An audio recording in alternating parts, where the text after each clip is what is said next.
Hello friends, எல்லாருக்கும் வணக்கம். நான் உங்கள் டேவிட் அன்பு. இன்றைக்கி நம்ம இந்த வீடியோவில் ஒரு முக்கியமான இன்ட்ரெஸ்டிங்கான டாபிக் பார்க்க போகிறோம்.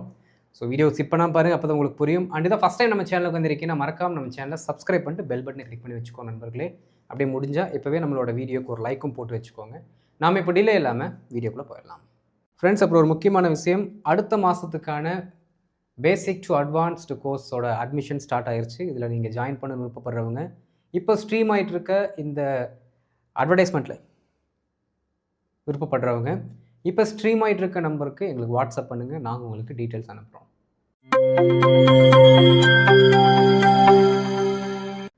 ஃப்ரெண்ட்ஸ், நாம் இந்த வார்த்தைகளை தமிழ்லையும் சரி இங்கிலீஷ்லையும் சரி அதிகமாக யூஸ் பண்ணுவோம். நல்லா கவனிக்கணும் நண்பர்களே. இந்த எப்பெல்லாம் வந்தாலும், ஒரு விஷயத்தை எப்பெல்லாம் பண்ணாலும், அந்த எப்பெல்லாம் எப்பொழுதெல்லாம் அப்படிங்கிற வார்த்தைக்கு நமக்கு ஆங்கிலத்தில் என்ன வரும் அப்படிங்கிறது பெரும்பாலான நபர்களுக்கு தெரியும். வென்னவர் அப்படிங்கிற வார்த்தையை நம்ம யூஸ் பண்ணுவோம். வென்னவர் அப்படின்னா எப்பெல்லாம். நல்லா கவனிக்கணுங்க, எப்பெல்லாம். அப்போது அந்த சிச்சுவேஷன் எத்தனை டைம் வராலும் திரும்ப திரும்ப திரும்ப நடக்கலாம். புரியுதுங்களா? அதுக்கு ஒரு எண்டு கிடையாது. அந்த ஆக்ஷன் எத்தனை டைம் வேணாலும் நடக்கலாம். அது எப்பெல்லாம் நடக்குதோ, புரியுதுங்களா? மீனிங் பார்த்துக்கோங்க. திரும்ப திரும்ப அது என்ன ஆகுது? அக்கர் ஆகுது, நிகழ்கிறது. வரும்போது இந்த போது பொழுது அப்படிங்கிற வார்த்தை வந்துட்டாலே நம்ம வென் அப்படிங்கிற சாதாரண வார்த்தையை ஒரு மெயின் கிளாஸ் கூட இணைச்சி பேசுவோம். வரும் பொழுது, போகும் பொழுது, தூங்கும் பொழுது, படிக்கும் பொழுது, இந்த மாதிரி எல்லாமே சொல்லக்கூடிய சென்டென்சஸுக்கு நம்ம என்ன பண்ணுவோம்? வென் அப்படிங்கிற அந்த பர்டிகுலர் வார்த்தையை போட்டு அதற்கடுத்து ஒரு மெயின் கிளாஸை ஆட் பண்ணி நம்ம பேசுவோம். இதுதான் வழக்கமாக நம்ம பண்ணக்கூடியது. ஆனால் இன்றைக்கி நாம் இதை பற்றி படிக்க போகிறோமான்னு கேட்டால் கிடையாதுங்க. நாம் படிக்க போகிறது என்ன அப்படின்னா, இன்றைக்கி பாருங்கள், எப்பெல்லாம் எப்பொழுதெல்லாம் அப்படிங்கிற அந்த வேர்டும் இல்லை, நீ வர்றப்போ அப்படிங்கிற அர்த்தம் கிடையாது. இங்கே பாருங்கள், எப்போ வந்தாலும். எப்போ வந்தாலும் அப்படின்னா அந்த ஆக்ஷன் திரும்ப திரும்ப திரும்ப நடக்க போகிறது கிடையாது. ஒரே டைம் தான் நடக்க போகுது, ஆனால் அது எப்போ வேணாலும் நடக்கும். புரியுதுங்களா? ஒரே டைம் தான் நடக்கும், ஆனால் அது எப்போ வேணாலும் நடக்கும். அந்த டைம் எக்ஸாக்டாக நமக்கு தெரியாது, டெஃபினைட்டான டைம் நமக்கு தெரியாது. ஆனால் எப்போ வேணால் நடக்கும், நடக்கிறப்போ. புரியுதுங்களா? அப்படி நம்ம என்ன பண்ணுவோம் அப்படின்னா, சில சமயங்களை சொல்லுவோம், எப்பெல்லாம் வந்தாலும். ஓகே, நீ எப்பெல்லாம் வர்றியோ, எப்படி நீ எப்பெல்லாம் வர்றியோ அப்போல்லாம் உனக்கு என்ன பண்ணுவோம்? நாங்கள் உனக்கு உதவி செய்வோம். நீ வரும்போது உனக்கு நாங்கள் உதவி செய்வோம். அடுத்து பாருங்கள், நீ எப்போ வந்தாலும் உதவி செய்வோம். நல்லா கவனிக்கணும். எப்பெல்லாம் வந்தாலும், நிறைய டைம்ஸ் நீ வந்தாலும், எத்தனை டைம் நீ வந்தாலும். அடுத்து நீ எப்போ வந்தாலும், எந்த டைமில் வந்தாலும். புரியுதுங்களா? இது ஒரே ஒரு சிச்சுவேஷன் மட்டும் தான் பற்றி பேசுது, திரும்ப திரும்ப நடக்கிறத பேசலை. நீ எப்போ வந்தாலும் நாங்கள் உனக்கு உதவி செய்வோம், நீ எப்போ வந்தாலும் இந்த வீட்டில் தங்கலாம். அப்போது இந்த மாதிரியான வார்த்தைகளை நாம் ஆங்கிலத்தில் யூஸ் பண்ணுறதுக்கு இவ்வளோ நாள் தெரியாமல் நம்ம வென்னவர் அப்படிங்கிற வார்த்தையை தான் யூஸ் பண்ணியிருப்போம். ஆனால் இதற்கடுத்து நாம் இதற்கு யூஸ் பண்ணக்கூடிய அந்த ஃப்ரேஸ் என்ன அப்படின்னா நண்பர்களே, இஃப் அண்ட் வென். இதை மாற்றக்கூடாது, இதை மாற்றவே கூடாது. புரியுதுங்களா? பாருங்கள், இஃப் அண்ட் வென், எப்போ வந்தாலும். அந்த எப்போ அப்படிங்கிற அந்த அர்த்தத்தை கொடுக்கக்கூடியதை ஃப்ரேஸ் தான் இது. எப்போ அந்த ஆக்ஷன் நடந்தாலும், நீ எப்போ சாப்பிட்டாலும், நீ எப்போ சாப்பிட்டாலும், நீ எப்போ போனாலும், நீ எப்போ தூங்கினாலும், இப்படியெல்லாம் சொல்கிறதுக்கு இஃப் அண்ட் வென்னு தான் போட சொல்லணும். அடுத்து இந்த இஃப் அண்ட் வென்னை போட்டுட்டு என்ன சென்டென்ஸை பற்றி பேசுகிறீங்களோ, என்ன ஆக்ஷனை பற்றி பேசுகிறீங்களோ அந்த ஆக்ஷனை ஒரு மெயின் கிளாஸாக நீங்கள் இங்கே மென்ஷன் பண்ணணும். அதற்கடுத்து வழக்கம் போல் வரக்கூடிய மெயின் கிளாஸ். இஃப் கிளாஸ் அப்படின்னாலே பின்னாடி ஒரு தனித்த மெயின் கிளாஸ் வரணும், இஃப் கூட சேர்ந்து ஒரு மெயின் கிளாஸ் வரணும். ஆக இஃப் அண்ட் வென் அப்படிங்கிற வார்த்தைக்கு அடுத்து ஒரு மெயின் கிளாஸ், அதற்கடுத்து தனித்து வரக்கூடிய ஒரு மெயின் கிளாஸ். அப்போ தான் மீனிங் கம்ப்ளீட் ஆகும். இப்போ பாருங்கள், எப்போ வந்தாலும், நீ எப்போ வந்தாலும் நாங்கள் உனக்கு உதவி செய்வோம் அப்படின்னு நம்ம சொல்கிறோன்னு வச்சுக்கோங்களேன். ரொம்ப சிம்பிள். இஃப் அண்ட் வென், எப்போ அப்படிங்கிற, அதாவது இஃப் அப்படின்னா நீ வந்தால், வென் அப்படின்னா வரும் பொழுது, இது ரெண்டுத்தையும் சேர்த்து எப்போ வந்தாலும் அப்படிங்கிற மாதிரி மீனிங் வந்துடும். எப்போ நடந்தாலும். ஓகே, இஃப் அண்ட் வென், நீ எப்போ வந்தாலும், அப்போது நீ வருகிறாய் அப்படின்னு நீங்கள் சொல்லணும். இஃப் கூட இந்த பக்கத்தில் போடக்கூடிய அந்த சென்டென்ஸ் V1ல் வரணும். அந்த பக்கத்தில் போடக்கூடிய சென்டென்ஸ் நாம் இஃப் கிளாஸில் சொல்லி கொடுத்த என்ன ஸ்ட்ரக்சரில் வேணாலும் வரலாம். ஓகே, இஃப் கிளாஸோட அந்த ஃபார்ம் 1க்கு நான் ஒரு 5-6 வேரியேஷன் சொல்லி கொடுத்துருப்பேன். அதை வந்து என்ன பண்ணுறேன் அப்படின்னா இந்த வீடியோ முடியும் பொழுது என் கார்டில் வரும், அதை கிளிக் பண்ணி பார்க்காதவங்க பார்த்து ப்ராக்டிஸ் பண்ணிக்கோங்க. சரிங்களா? நீங்கள் நார்மலாக ஸ்கூலில் படித்த இஃப் கிளாஸு, காலேஜில் படித்த இஃப் கிளாஸ் எல்லாம் இங்கே இருக்காது. ஸ்போக்கனோட இஃப் கிளாஸே வேறு, நான் அதை சொல்லி கொடுத்துருப்பேன். புதுசாக வர்றவங்க, நம்மளோட வீடியோஸ் பார்க்காதவங்க நீங்கள் அதை பார்த்துக்கோங்க. இஃப் அண்ட் வென் நீ எப்போ வந்தாலும் யூ கம், அவ்வளோதான். V1ல் தான் சொல்லணும், சொல்லியாச்சு.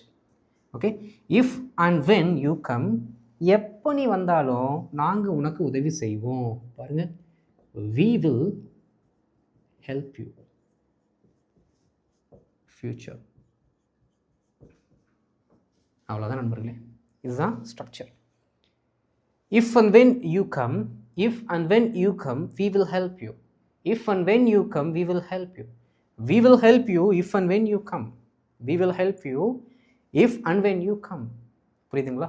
ரொம்ப ரொம்ப ஈஸி நண்பர்களே. ஆனால் இந்த ஃப்ரேஸை நீங்கள் மறந்துடக்கூடாது எக்காரணத்து கொண்டும். இப்போ இஃப் அண்ட் வென் அப்படின்னு வந்துட்டாலே இந்த அர்த்தம் வராது, இதுதான் வரும் அப்படிங்கிறத மைண்டுக்குள்ளே நீங்கள் எஸ்டாப்ளிஷ் பண்ணிக்கணும். இப்போ ஒரு சில எக்ஸாம்பிள்ஸ் பார்க்கும்போது நமக்கு இதோட யூசேஜ் இன்னுமே பெட்டராக புரியும். சரிங்களா? என்ன பண்ணலாம், எக்ஸாம்பிள்ஸ்குள்ளே போயிடலாம்.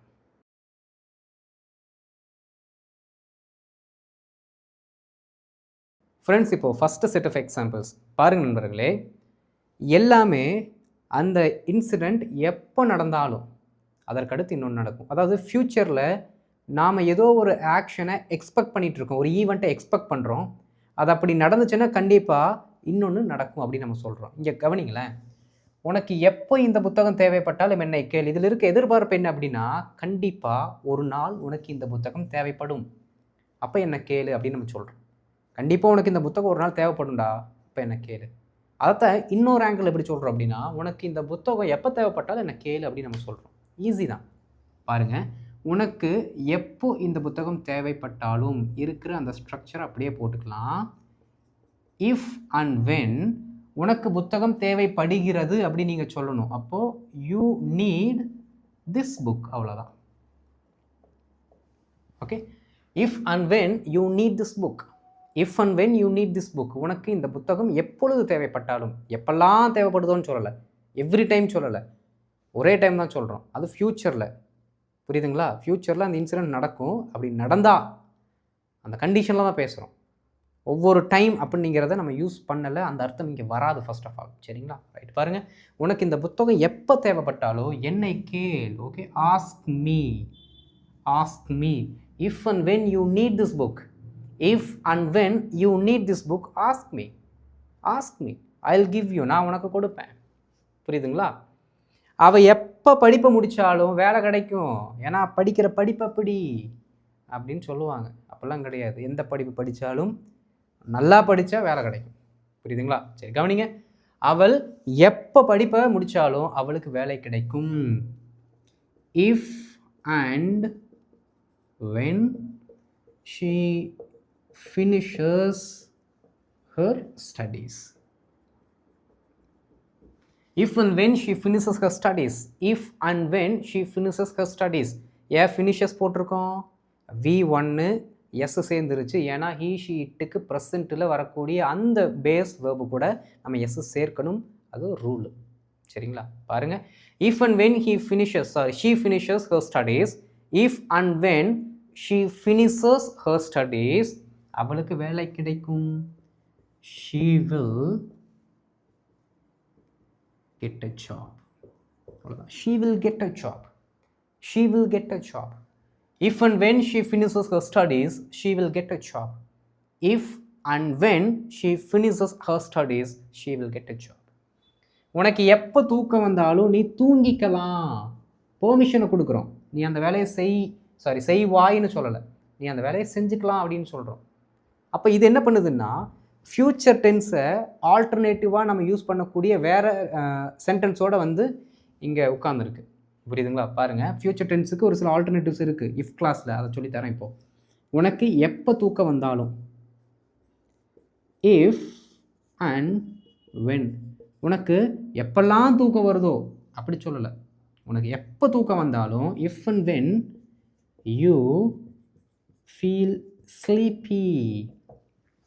யூ ஃபீல் ஸ்லீப்பி தான் கரெக்டு. உனக்கு எப்போ தூக்கம் வருதோ, தூக்கம் வருகிறதுனா கம்மிங்கு இல்லாட்டி அரைவிங்கு, இந்த ரெண்டில் எது போட்டால் கரெக்டாக இருக்குண்டா அப்படின்னு போட்டுறாதீங்க. வார்த்தை டு வார்த்தை டிரான்ஸ்லேஷன் எல்லா இடத்துலையுமே ஒர்க் அவுட் ஆகாது. ஒரு சில இங்கிலீஷ் எக்ஸ்பிரஷன்ஸை நம்ம சொல்ல பழகிக்கணும். எக்ஸ்பிரஷன்ஸ் அப்படின்னா ஆங்கில வாக்கியங்கள், அதெல்லாம் சொல்ல நம்ம கற்றுக்கணும். சரிங்களா? அப்படி கற்றுக்கிட்டால் தான் இந்த இடத்துல நம்ம பண்ணக்கூடிய இந்த வேர்ட் டு வேர்ட் டிரான்ஸ்லேஷன்லாம் வராது, தப்பு அதில் வராது. சரி, கவனிங்க. If and when you feel sleepy, நீ தூங்கிக்கலாம். ஓகே, நீ தூங்கிக்கலாம். You can sleep. You can sleep at that time. தேவை கிடையாது. அட் தட் டைம் அப்படிலாம் நீங்கள் சொல்ல வேண்டிய அவசியம் இல்லை. ஏனெனில் இஃப் அண்ட் வென் அப்படிங்கிறது அந்த டைமில் அப்படிங்கிறதையும் ஆட் பண்ணிக்குது, கவர் பண்ணிக்குது. புரியுதுங்களா? சரி, கவனிங்க. If and when you feel sleepy, you can sleep. If and when you feel sleepy, you can sleep. இதற்கு இன்னொரு ஆல்டர்னேட்டிவ் என்னென்ன நண்பர்களே, இந்த இஃப் அண்ட் வென்னுக்கு பதிலாக ஒரு சிலர் ஒன்லி வென் அப்படிங்கிற வார்த்தை யூஸ் பண்ணுவாங்க. Only when you feel sleepy, you can sleep. You can sleep only when you feel sleepy. இதுவும் கரெக்டு தான். ஆனால் ஒன்லி வென் அப்படிங்கிற வார்த்தையை நாம் ரொம்ப ஆட்டிடியூடாக யூஸ் பண்ணுறதுக்கு தான் என்ன பண்ணணும், யூஸ் பண்ணணும். ஏன்னா ஒன்லி வென்னுங்கிறதே ஆட்டிடியூட் டோனில் சொல்லக்கூடியதற்காக யூஸ் பண்ணக்கூடியது. நம்ம ஆட்டிடியூடாக பேசுவோமா? ஃபஸ்ட்டு இங்கிலீஷில் ஒரு சென்டென்ஸ் பேசுகிறதுக்கே நமக்கு பயம் ஃபர்ஸ்ட் ஆஃப் ஆல். அதுலேயும் ஆட்டிடியூட்லாம் பேசி அப்புறம் ஆப்போசிட்டில் இருக்க சண்டைக்குன்னு வந்துட்டானே மறுபடியும் நமக்கு இருக்கிற அந்த கொஞ்சம் நஞ்ச கான்ஃபிடென்ட் உடஞ்சி போயிடும். அதனால இந்த மாதிரியான ஆட்டிடியூடு நிறைய இருக்குங்க. அதெல்லாம் நம்ம ஆரம்பத்தில் தவிர்த்துக்கிறது நல்லது. புரியுதுங்களா? ரைட். அப்போது இதோட அர்த்தத்தை தெரிஞ்சு வச்சுக்கோங்க. ஒன்லி வென் அப்படி யூஸ் பண்ணாலும் அது கொஞ்சம் ஆட்டிடியூட் டோனு நமக்கு வேண்டாம். இது ஃபார்மல் டோனு, எல்லா இடத்துக்கும் செட் ஆகும். அதை யூஸ் பண்ணிட்டு போயிடலாம், நமக்கு கொஞ்சம் கான்ஃபிடென்ட்டாக இருக்கும். புரியுதுங்களா? If and when you feel sleepy, you can sleep. Easy. அடுத்து, அவன் எப்போ ஆங்கிலத்தில் பேசினாலும் தைரியமாக பேசுவான். அவன் எப்போ பேசினாலும் தைரியமாக பேசுவான். பாருங்கள், if and when he speaks English. அவ்வளோதான்.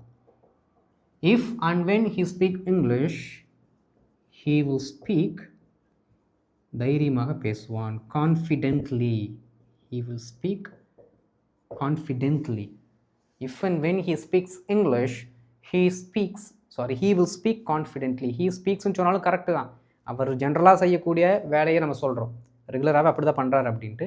he will speak அப்படின்னா ஒரு ஃப்யூச்சர் டைமை நம்ம என்ன பண்ணுறோம், மென்ஷன் பண்ணி சொல்கிறோம். ஃப்யூச்சரில் ஏதோ ஒரு இடத்துல ஏதோ ஒரு நேரத்தில் நடக்குது அப்படின்ட்டு.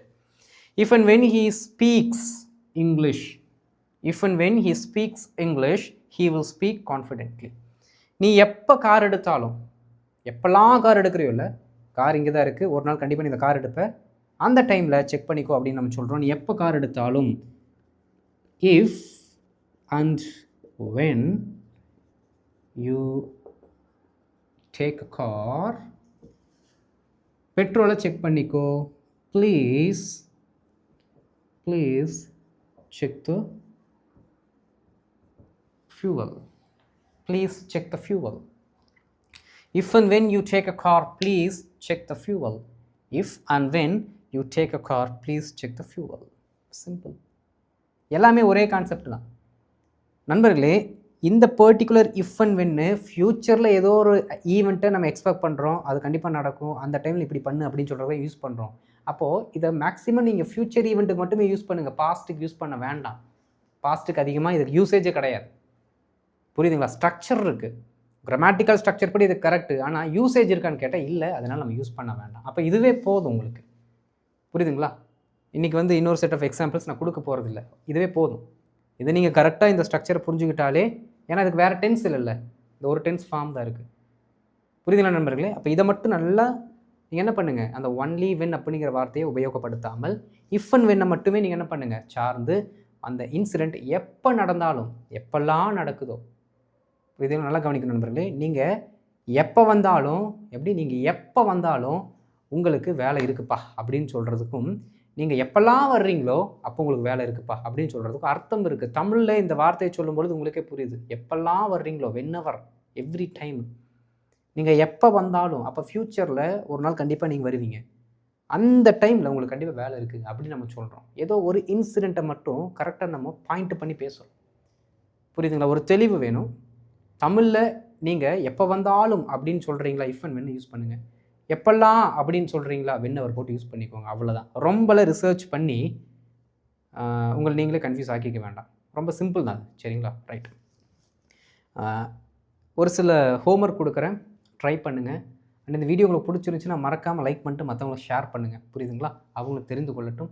அண்டு இதை நம்ம சேனலுக்கு நீங்கள் ஃபஸ்ட் டைம் வந்திருக்கீங்கன்னா மறக்காம நம்ம சேனலை சப்ஸ்கிரைப் பண்ணிட்டு பெல் பண்ணி கிளிக் பண்ணி வச்சுக்கோங்க நண்பர்களே. அப்போ தான் இந்த மாதிரி நான் போடக்கூடிய நிறைய வீடியோஸ் உங்களை தொடர்ந்து வந்து சேரும். சரிங்களா? ஸோ மறக்காமல் இந்த மாதிரி இருக்கக்கூடிய அந்த அட்வான்ஸர் ஃப்ரேசஸ் எல்லாமே அப்பப்போ ஒரு நோட் போட்டு எழுதி வைங்க. நிறைய பேர் பார்த்தீங்கன்னா எனக்கு மெயில் பண்ணியிருந்தீங்க. நான் உங்களோட பிடிஎஃப் மாதிரி போட்டு பிரிண்ட் அவுட் எடுத்து வச்சுருக்கேன், ஸ்பைரல் போட்டு வச்சுருக்கேன் அப்படின்ட்டு. ரொம்ப சந்தோஷம். எங்களுக்கு ரொம்ப நிம்மதியாக இருக்கிறது, ஹாப்பியாக இருக்கிறது. ஏன்னா இந்த கிளாஸஸ் எல்லாம் உங்களுக்கு பெனிஃபிட்டாக இருக்குது அப்படிங்கிறது எங்களுக்கு அண்டர்ஸ்டாண்ட் ஆகுது. என்ன சொல்கிறது, அண்டர்ஸ்டாண்ட் ஆகிறத விட ஒரு நல்ல வார்த்தை எனக்கு தமிழில் சொல்ல தெரியல. நாங்கள் வந்து அதை உண்மையாலுமே ஓகே நம்ம கொடுக்குறது ஒரு பெனிஃபிட்டாக இருக்குது எல்லாத்துக்கும் அப்படிங்கிற மாதிரி எங்களுக்கு ஃபீல் ஆகுது. தொடர்ந்து அதே மாதிரி பயிற்சி செய்யுங்க. பயிற்சி செய்ய செய்ய உங்களால் இன்னும் நல்லா பேச முடியும், நல்லா கான்ஃபிடென்ட் வரும். சரிங்களா? நம்ம அடுத்த வீடியோவில் மீட் பண்ணலாம் நண்பர்களே. அது வரைக்கும் இந்த இஃப் அண்ட் வென்னை சூப்பராக அழகாக ப்ராக்டிஸ் பண்ணிட்டுருங்க. நான் அடுத்த வீடியோவில் ஒரு சூப்பரான டாப்பிக்கில் வந்து சொல்லிக் கொடுக்குறேன். Okay, thank you.